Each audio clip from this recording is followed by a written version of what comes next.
Establishing central presence immediately opens lines for active piece development. A wise knight immediately claims central influence and prepares for rapid deployment. A bold grab for central space, immediately contesting black's knight and opening diagonals for white's queen and bishop. Embracing the dragon's spirit, black initiates a fianchetto, a bold step towards active piece play and potential counterplay on the queen side. Developing a knight to a central square, the setup prepares for a potential pawn push or a kingside attack, aiming to solidify white's early initiative. Immediately challenging the center, black aims to disrupt white's pawn structure and open lines for piece activity. Reinforcing the center's integrity, this knight establishes a solid defensive perimeter while preparing for potential pawn advancements.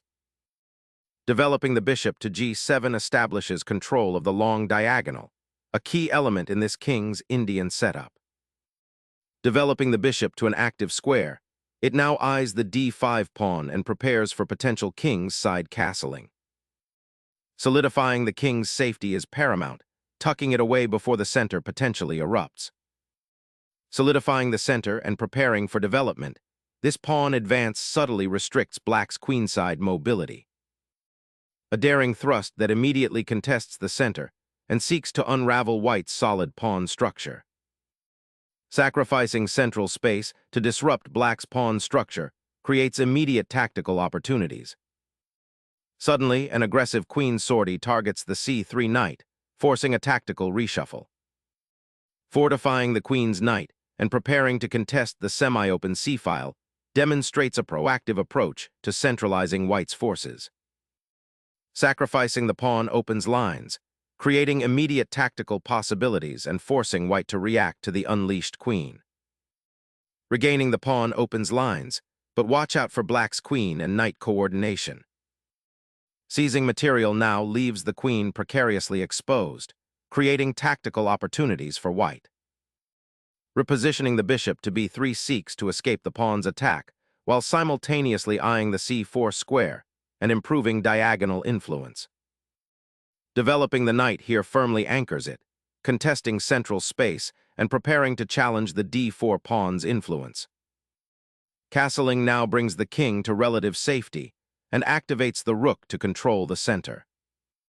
The queen's detour creates interesting tactical possibilities while potentially isolating herself on the queen side. Preventing a future bishop sortie to h5, this subtly bolsters white's pawn structure and prepares for kingside consolidation. Unleashing the bishop to f5 aims to disrupt white's queenside control and target the c2 pawn, introducing active counterplay.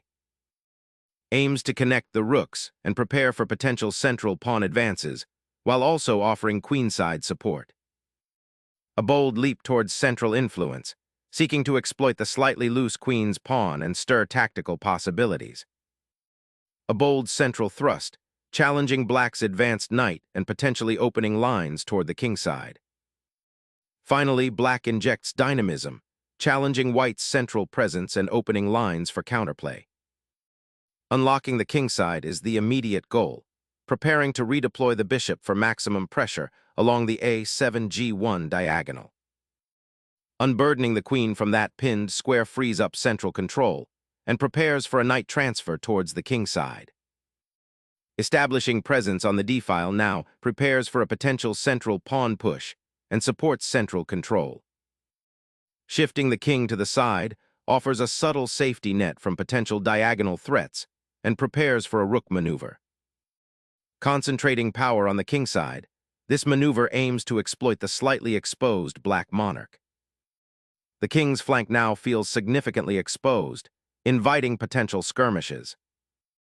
Unleashing a tempo by forcing the queen's repositioning, white aims to disrupt black's pawn structure and gain initiative.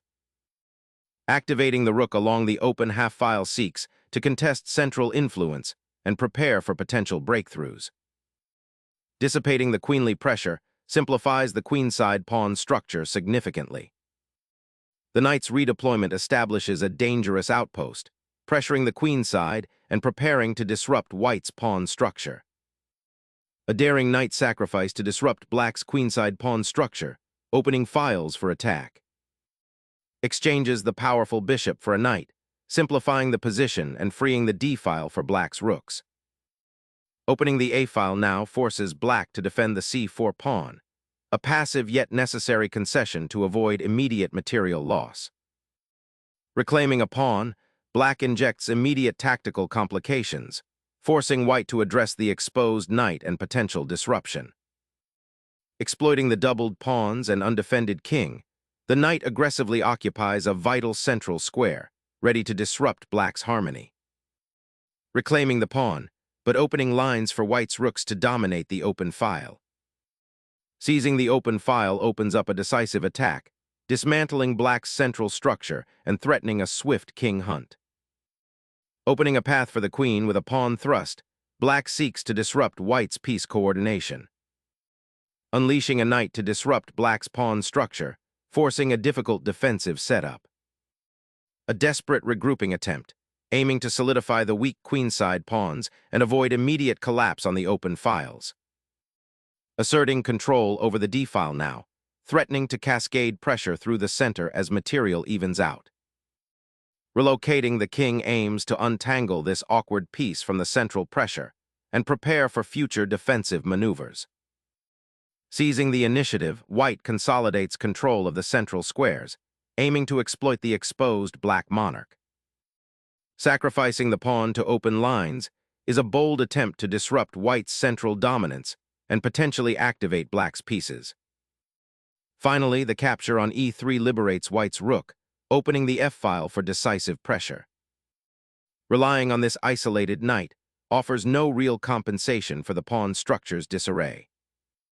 Recapturing the knight solidifies central control and opens the f-file for potential king attacks.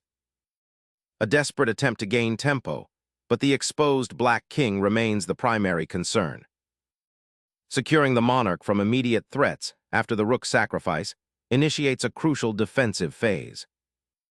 Unleashing a delightful discovered check, this knight fork dramatically disrupts white's king's sanctuary. The sacrifice opens crucial lines, aiming to disrupt black's rook mobility and expose their king. A bold knight sortie, aiming to dismantle the king's defenses with a potent discovered attack. The king bravely steps into the fray, aiming to shield the weakened dark squares and potentially disrupt black's knight. A daring knight sortie, aiming to disrupt white's weakened king and exploit the open diagonals. The king's newfound centrality on e2 offers some sanctuary, but the exposed pieces still beckon danger. Exploiting the open diagonal is a bold, but likely risky, attempt to regain material and disrupt white's coordination. The white monarch ventures into dangerous territory, seeking to consolidate material, but exposing itself to a sharp central threat.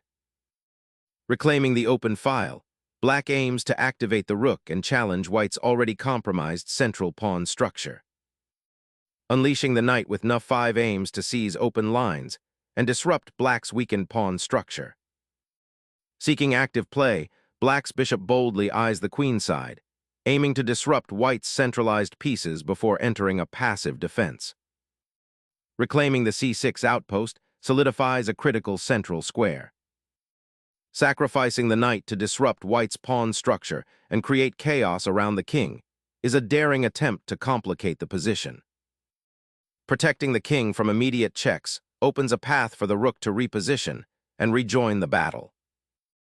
The knight's foray to e6 opens a promising diagonal for the bishop and prepares to contest the vital d4 square. Reclaiming the knight from the edge of the board unlocks potential activity and prepares for kingside advances. Repositioning the bishop to an active diagonal now that enemy knights are neutralized, eyeing potential infiltration. Reclaiming the 7th rank aims to disrupt black's knight outpost and potentially create endgame advantages. Repositioning the knight to this square allows for future harassment of white's centralized pieces and offers a more active defensive posture. An active rook now infiltrates the 7th rank, threatening the weakened b-pawn and creating attacking opportunities. Shifting the rook to the 7th rank aims to disrupt white's pieces and prepare for future pawn advancements. Reshaping the central pawn structure to enable the knight's future foray through c6. A desperate attempt to activate the rook and create some attacking chances before black's advantage becomes overwhelming. Securing the isolated queen's pawn opens pathways for the king's active participation. The knight retreats, repositioning to contest control of the central squares and prepare for potential defensive or offensive maneuvers. Targeting the pinned knight, this move seeks to dismantle black's defensive structure. The king sacrifices its shelter, venturing into the open to pursue opposition and disrupt white's rook. Repositioning the knight to patrol the crucial central squares, aiming to disrupt black's regrouping efforts. Consolidating the bishop to a more active outpost on the queen side frees up the rook for central activity. Unleashing a potent discovered attack, white forces the black king into an exposed position. Reconnecting the rook to the defense of the beleaguered king is the immediate priority here. Capturing the pawn advances the king's escape route, while adding pressure to black's weakened queenside.